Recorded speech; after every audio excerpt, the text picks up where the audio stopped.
Welcome on into You Heard with Nerds. I'm Brett. I'm Dorian.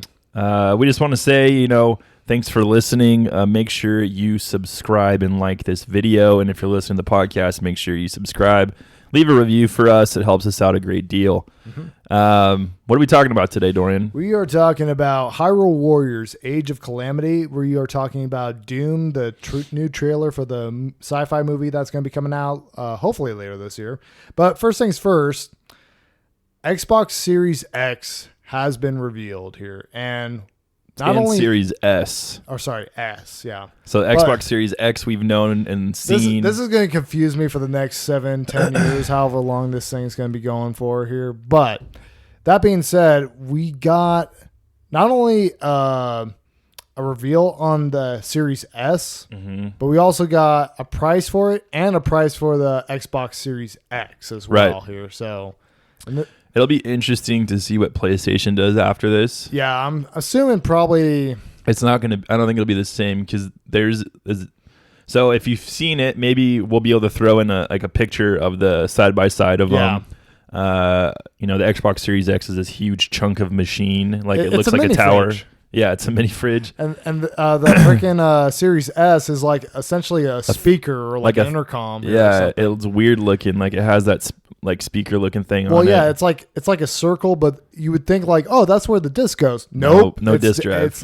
There's no disc drive in this thing. Basically, it's like a third the size of the Xbox Series X. And it's slim. That's why it's probably called the S. And it's also apparently Xbox's smallest Xbox that they have made yet. Yeah, which isn't saying much. It's not. I mean, they're pretty. Xboxes are pretty bulky. Machines, I mean, the Xbox 360 was pretty slim, especially the S models, like the slim models. No, absolutely they were.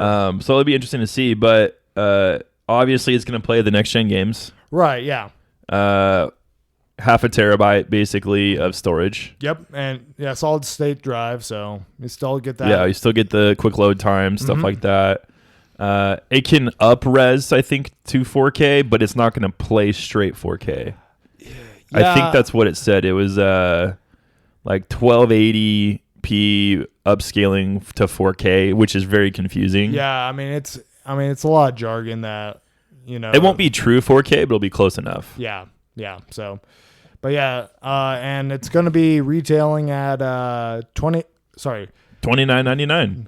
$29. I'm just kidding. Yeah, I mean that'd be nice, but no, $299. So $300. $300 altogether here is what you're looking at. So, and then the price for the Series X is going to be $499. So $500 pretty much all together. But couple of differences. What's going to set this apart from the S and the X? The X is going to have 8K capabilities, which I don't even know what that means. I mean, I don't think anybody does. I think they're just saying like it's two 4K TVs. Hey, yeah, we could run two 4K TVs at the same time. Yeah, but it will have a disk drive. So if you are looking to do HD 4K DVDs, this is probably going to be the machine if you are going to be leaning more towards Xbox this generation. And both of these consoles will be launching on November 10th here. So what do we think about this here? Honestly, I think we both can kind of agree it doesn't bode well for the Nintendo system. At least for now. For right now, because you have to figure that essentially this next gen slim version of their console is going to be the same price as a Nintendo Switch is, which they haven't dropped the price for their base model since it's come out. So now I think this is going to be kind of a way to force Nintendo to actually drop that price at least $50, if not more so here. Yeah, I think you're right. I think you kind of... I don't know if they'll actually drop it, because here's the deal. Like, I don't remember too many drops in like Wii prices or Wii U. It took a while for them. I know there was a 3DS drop. I do remember that. Yeah, that was pretty quick afterwards, but that was more... Well, because then they're like, oh, we're going to give you free stuff too for those of you who bought it. Well, yeah, that was more of a matter of necessity, because that happened like literally like a couple of months after the 3DS just launched here, and they just didn't have like they just were having issues competing with the mobile market here. So Yeah, but nah, I think so going back to the actual date that this thing's going to get released, November 10th. That's a Tuesday. It seems like an odd day to launch a console on here. I'm trying to think back. I want to say the Switch came out. Oh no, it was a Friday. It was a Friday, and then I want to say the like the Wii, the PlayStation 3, and even like Xbox 360. I think like their launch days were more along the lines of the end of the week here, like either a Thursday night or a Friday night or like something along those lines here. So yeah. I mean, I don't think Nintendo has to worry at all. Like the biggest thing that Nintendo always has going for it is, number one, it's exclusive, and for the Switch, it's portable. It's portable, yeah. So, and there are these rumors of a Switch Pro coming very soon, potentially early next year. Which I heard rumors. I don't know how true it is, but Nintendo has been making the rounds with game development companies saying, "Hey, we want you to start producing stuff in 4K now." Yes. Here. So, and there could be just a docked system coming soon. Is what people are thinking. Is where it'll be so more of a traditional system. Yeah. Yep. Which I'm like, I mean, okay, I guess, but I'm not going to buy it. Well, right. I mean, ultimately, what you're looking at here is you're looking at kind of the problem with like the Switch Lite is it's a Switch that doesn't switch. You don't switch from portable to TV mode. It's just like either, hey, now you just have just handheld mode. And so if the Switch Pro is just going to be just that, I don't know. I feel like that's for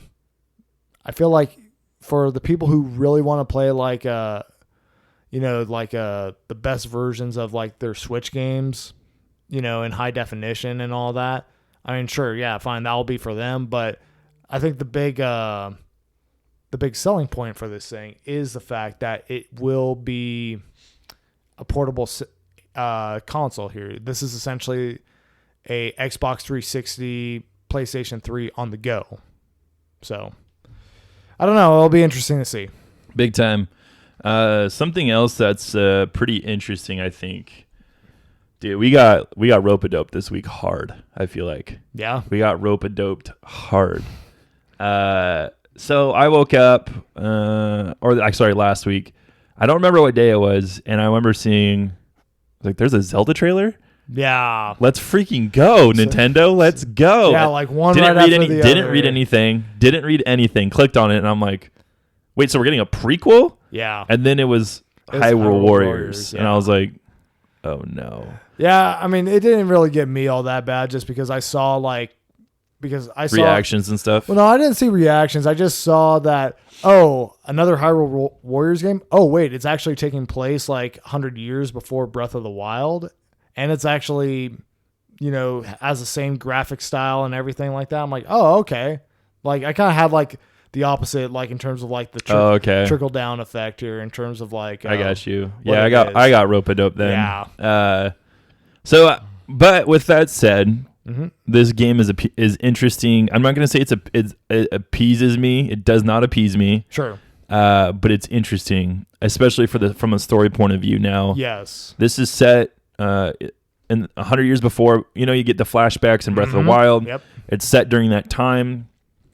You get to play as the 4 champions, Zelda and Link, obviously. Yeah. Yep. So you got 6 playable characters plus probably more. I'm guessing. I'm assuming we're going to see more people show up at some point in time, just because that's kind of how the Dynasty Warriors, Muso type games are. They have a bunch of characters that you can play as, have a little bit of different styles of play and all that. So yeah, and the cool thing is this is done in the Breath of the Wild style, and it's had direct oversight from Nintendo, if I'm not mistaken. It is, yeah. So I know that Nintendo is definitely overseeing the story of this one. I don't know whether or not they are like really overseeing development. I think they might have said something along those lines. I can't quite remember. So I mean, if that's so, then I'm like, okay, that's actually makes this a little bit more appealing to me, just because I didn't play Hyrule Warriors when it came out. I mean, I kind of always wanted to give it a shot. I haven't played any of the Dynasty Warrior games, so I don't really know whether or not it's for me or not. Probably not, in all honesty. I kind of feel like from what I've heard, they're just mostly mindless button mashers for the most part. Yeah, so we had one on 360, I think. My brother bought it because he thought the samurai looked cool. Sure. It's literally that. Like, you're just fighting hordes of bad guys, and maybe there's an objective. Very little challenge. This did look a little different. Well, yeah, you had potions and stuff you could filter through. Like, I think that's an actual game. But you had the runes from the Breath of the Wild game, so you can do that. You had like actual Breath of the Wild enemies here. I don't know. I mean, I really, in terms of like this game, I mean, the main draw for me or like the appeal for me is the story and like, what it's going to be entailing and like what we may or may not find out about this from this game. The actual gameplay itself, I don't know, probably really not going to do a whole lot for me, but this does kind of get me excited just because it kind of feels like this is a little bit of a hype man for Breath of the Wild 2, like as a way to kind of start building interest back up or something along those lines, potentially. You could call it a hype man. I call it just a tease. I'm saying like in terms of like we got hosed basically. I mean, I don't know. I'm kind of reserving my judgment on this one because I could see it like going both ways in terms of like whether or not this will actually be a fun game to play or whether it won't be. I mean, we did get a little bit of an update on Breath of the Wild 2. Yeah, it's still in development. It's still in development. I mean, that's about all we know here. I mean, we didn't get like much more than that. So I mean, this game has been in development for like 5 years then. No. Yeah, because they started. It was initially going to be like DLC, and so they would have started on it when the game was being developed. And Breath of the Wild came out in 2017. It came out in 2017. Right. Yeah. But they were working on DLC like after it came out. I don't know about that. They had to have finished that game and been working on this as a part of what they were doing. I mean, I'm not entirely sure of the timeline, but that's what I was told is like they didn't have like the DLC all ready and done here because, okay. So, but they were working on it during that time. So, yeah, we'll revisit that soon enough. We'll revisit that soon enough. So, Scott Pilgrim versus the World, something or another. Yeah. So, basically, when Scott Pilgrim the movie came out, that had like a tie-in game that came out with it, which was basically done in the style of a 90s beat 'em up and actually followed like the comics of Scott Pilgrim more than it did the movie. And it was dope. Like, have you ever played this one? I didn't play it, but I liked Scott Pilgrim vs. the World, but I wasn't the biggest fan of it. Sure. But no, I didn't play the game. Yeah, it's honestly, I kind of feel like it might be up your alley because I mean, it's, 90s style beat 'em up here, 4 players, and dope art style, dope music. But basically, the reason why this is kind of a big deal is because it was taken off like the PlayStation Network and like a Xbox Game Store a while back because of licensing deals and all that. The license expired, so they couldn't sell it anymore. It was originally developed through Ubisoft, so it was basically just going to be like one of these games that was going to be lost to time for the most part. But I guess people worked something out, and now it's back, and you're going to have basically all the DLC. It's going to be coming like sometime in the holiday season this year. So no, I'm glad to see that it's back on the store shelf, so to speak. It's probably just going to be digital only from what I understand, but no, I mean, I'm actually excited about it. I might pick it up again. We'll see. Cool. So, all right, let's talk about the war. Yeah. The Fork and Knife War. The Fork Knife War. Epic Games. So this is interesting too because they just came out with another game, obviously Spellbreak. Yeah. And I don't see that coming to iOS anytime soon. Nope. So according to projections on their overall loss as of how many weeks? It's probably been a month, right? It's been roughly about a month, I want to say, from when this whole thing has happened. Maybe even a little bit longer here. And they're averaging a loss of 26 million a month from not having it up in the app store. Which kind of surprised me. I figured like you'd have a much bigger majority on your base playing on like an actual console here. But I mean, I guess like if you have like a couple of kids in the house and like have a tablet. Well, yeah, one's on One's on the actual like PlayStation or Xbox. The other one is, wants to play, but they have to like, play on like the mobile version or something like that. I guess that kind of makes sense. But yeah, I mean, it's it's kind of crazy like how much money they're actually losing by doing this here, No kidding. I mean, I kind of figured like this was going to be kind of more of like a calculated hit. Like it'd probably be like less money, like maybe, I don't know, like $5 million a month or something along those lines. Yeah, I was not anticipating 26 mil. Yeah, me neither. But I mean, here's the thing. Epic is currently estimated at a value of like 17 billion right now. So I mean, they can afford to wait this thing out a little bit longer here. But again, you don't make a business for not making money here. Yeah, that's true. And I don't know, it seems like they overplayed their hand. They thought that they were too big to fail or something like that. Yeah. So I don't know. It's just looking like Epic just kind of played themselves in this whole situation here. Pretty much. Yeah. Hopefully they just come to agreement soon. Something. I mean, just don't have it in the App Store. Just don't have it in the App Store, which I mean, again, is going to be still going to be a pretty big blow. But I mean, it's obviously, who knows how this thing's going to shake out, because I mean, it's obvious that Epic has a big bone to pick with Apple here. I mean, they were already planning this move like probably months in advance before it actually happened. And so now if they have to like, kind of go back to Apple with their tail between their legs, not a great look. No. So not at all. It's real. I don't think it's really a matter of like how much money Epic is going to lose on this one here. I think it's more of a matter of what is their reputation going to be after all this has happened, because essentially you're holding like your fan base hostage on, certain platforms because you decided to have a war with a company. Pretty much. Yeah. Business is business, I guess. Business is business. All right, so a game that I grew up playing on PlayStation 2, Prince of Persia: Sands of Time, is getting a remake, and I actually watched the featurette they kind of put out for Gamescom, I think, or was it? No, Ubisoft Forward. Yeah. Something like that. I don't know. There's been so many of those stinking events that I don't even know their names. Yeah, it's hard to keep track of like what's going on. They had like pre-alpha footage, kind of looks fine. I loved this game as a kid. I thought it was the coolest game. Like platformer, like run on walls. Yeah. Dope weapons. Turn back time. You can rewind time, which was amazing. Yeah, I mean, it was good enough that got a mediocre movie based off of it. That's true. Yeah.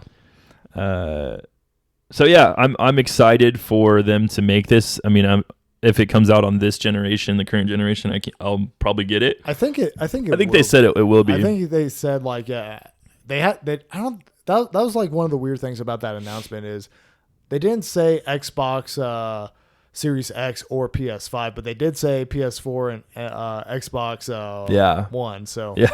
so already we're kind of getting we're already seeing Ubisoft pick sides on this thing here, I guess. I don't know. It'll probably show up on both those I think it'll consoles be fine here, but I mean, I have actually never played this game.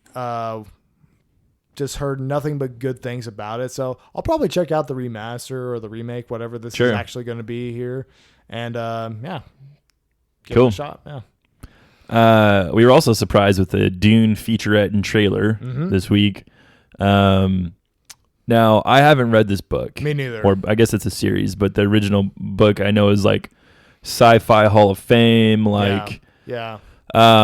I've always been interested in reading it, but I just haven't really gotten around to it. Yeah. I'm interested to see. The movie looks interesting. Like I literally know nothing about Dune itself, like the book. I just know it's sci-fi. The trailer looked pretty dope. Yeah, no, I think it's a good trailer to get kind of pique your interest here and like just kind of give you essentially like because I mean this movie is supposed to come out sometime December, and typically for the last couple of years we've had like either a Lord of the Rings / Hobbit movie or a Star Wars movie, and we're not getting any of that this year. So this might be kind of like a nice good placeholder for that, or kind of like a something to replace that here. Yeah, and I hope honestly they were talking about the size and scope, and a lot of comparisons to Star Wars got made.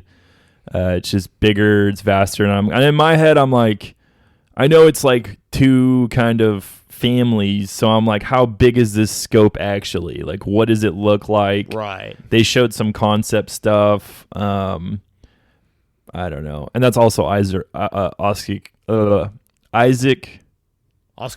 Oscar Isaac. I'm like, oh gosh, Oscar Isaac saying this, which he's been known to not be the biggest fan of his own work in Star Wars. So yeah. I mean, it's I don't know. It's gonna be a wait and see thing, obviously. I mean, but speaking as somebody who knows really next to nothing about like this whole series and whatnot, I mean, obviously it looks interesting.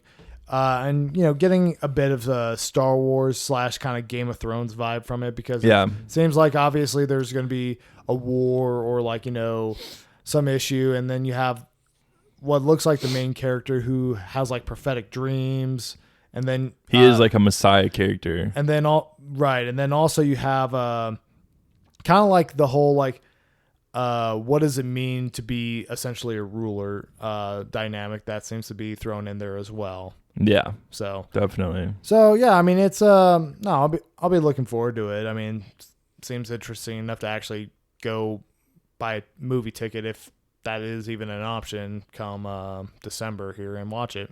Yeah, I think it comes out December 18th. Yeah. So I'll go see it. It looks interesting. Yeah. So we Yeah. got word The Walking Dead is finally dead. Kinda. There's like 3 different series that are spinning off from it. Yeah. There's one that's like 10 years later. I saw a trailer for that. I can't remember what it's called. Yeah. It's supposed to be after civilization's been kind of back to normal. They've got like their own little society going. Really? Okay. Yeah. I didn't hear anything about that It's one. like 10 years in the future. Is okay, but that's not the Daryl and Carol spinoff. That's not the Daryl and Carol spinoff, no. Okay. This is a whole different story. It's like these kids trying to go find one of their parents. Gotcha. Stuck in New York, which is like an unsafe zone. Like there's still like a bunch of walkers and stuff. So I mean, so it kind of sounds like it might almost be kind of a similar situation to like Attack on Titan. They'll have like these established city walls. It's typically safe in there, but like outside the walls, you got a bunch of danger. Yeah. So we'll see what else happens. But yeah, I heard about the Daryl and Carol spinoff. Yeah. Just the name of it sounds funny. It does. Great. Yeah. I mean, obviously Daryl is a very popular character here. Carol, I have no idea what's going on with her in terms of that. I thought she was dead. And I knew she came back. Yeah. And I know. Yeah. I don't know. Like, did they ever become a thing, those two, or something? I think they did. They had like a weird relationship, on again, off again. Yeah, which is still just kind of a weird thing here, just given the age difference. But hey, I mean, whatever here. I mean, especially for Norman Reedus, he's actually not like a bad-looking dude. He's good, like, I mean, it's the end of the world for them. There's not a lot of choices. True. Very true. They've been through a lot. They have been through a lot, yeah. But... yeah, I mean, I stopped watching this show, I want to say, in like 2015 here. And I mean, honestly, I think this whole end to the main series should have been done a long, long time ago. I think I stopped after season 3. Yeah. Okay. I don't know what year that was. Yeah. I don't know. I think it was a little bit before you. Yeah, 2013, I want to say, or something like that. But yeah, personally, at a certain point, like, I don't know about you, but they were just recycling storylines here, It's just like they find a some new like sanctuary city or whatever. Things might not be on the up and up there. It all goes to crap. They're back on the road. Rinse and repeat, basically, for the most part here is how that whole show goes. And then, just like they kill off like pretty much all the likable and interesting characters, and then just bad acting and just people making decisions for like no good reason whatsoever here. So yeah, I mean, I don't know, man. I know Walking Dead has had like a pretty rough go of it the last couple of years, especially after they killed off Glenn and all that, and then like Rick's not even on the show anymore here. Carl's dead. So it's kind of like, okay, well, what do you got left here even, after all of this here? I think this show should have been put to rest like a long, long time ago. No kidding. I mean, sure, I'm glad it's kind of finally happening. I mean, I did enjoy like maybe the first two and a half seasons of this show, but yeah. Yeah, those were pretty good. Yeah. Well, I guess that's it for this week. I guess so.